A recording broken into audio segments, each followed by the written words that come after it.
Hello and welcome to That British Homestead. My name's Nick and today I thought I'd take you through another October harvest.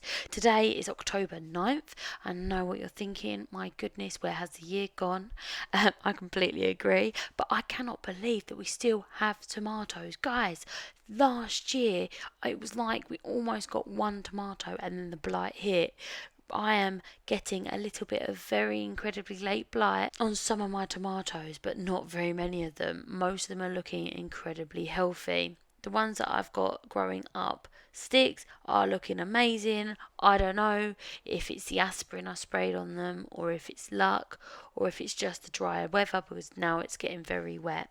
I have to say that a lot of the tomatoes that we're growing now are split, so I am giving a lot of them to the chickens, which means that I'm going to have some lovely fat chickens. But it's not very good for eating. Up until now, my favourite tomato has been the black cherry tomato, but this time of year, guys, honestly, it's split. I don't think I've had one that I've been able to harvest properly in absolutely ages because of this heavy rain. So it is a little bit different. I do like the little heart shaped ones. I think they're called ox hearts, and they are really good. I've got some pink ox hearts that I'm actually harvesting about now. They are really good, hardly ever split, and are really fantastic this time of year. I'm also getting some huge beefsteak tomatoes. I did actually harvest yesterday, and my Gigantica was huge. It was the biggest tomato I've ever grown, but I came with my friend and I gave it to her. It was just absolutely huge. So we're still getting some absolute whoppers, of course. They've calmed down a little bit. I have pulled off 2 baskets of tomatoes and peppers this weekend. Chili peppers have calmed down to almost non-existent, but the tomatoes are still giving and giving and giving.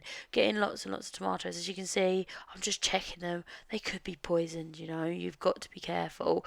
And basically I'm eating the ones that have split, but there's no bug infestations.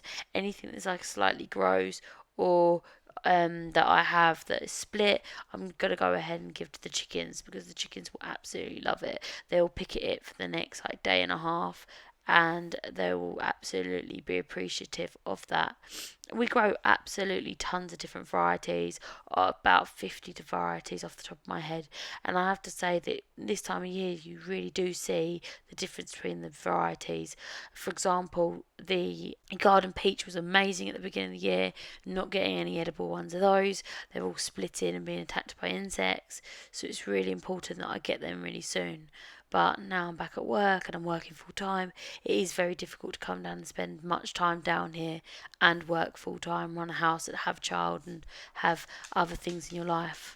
Not that I'm complaining, I still spend most of the weekend down here, so it is all about budgeting my time, but it is lovely to spend a little bit of time down here, especially when it's nice and quiet.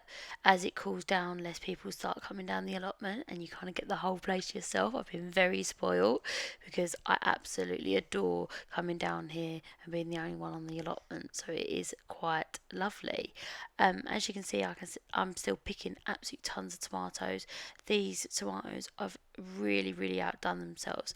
I'm going to be drying these tomatoes and making them into tomato puree, but instead of having it as a paste, I'm going to have it as a powder. I'm quite excited about this idea. It's the first time I've done something like this, so wish me luck. So I'm just going to stick them in the dehumidifier like I've done everything else, and then just put them through my coffee grinder once they're done to make a fine powder. So I'm super excited about having this much food available throughout the year because it really does cut down on our food bill. This is the time of year that we really don't want to be paying too much on the food bill. I was speaking to one of my friends yesterday saying I just can't believe how much food is actually costing now.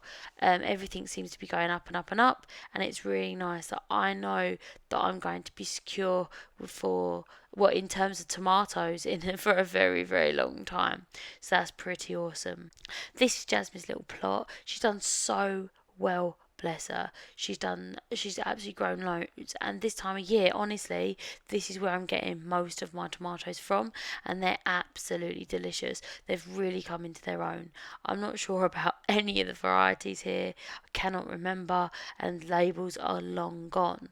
I've got about a bowl a basket of tomatoes now, which is awesome. And I also have a few squashes left.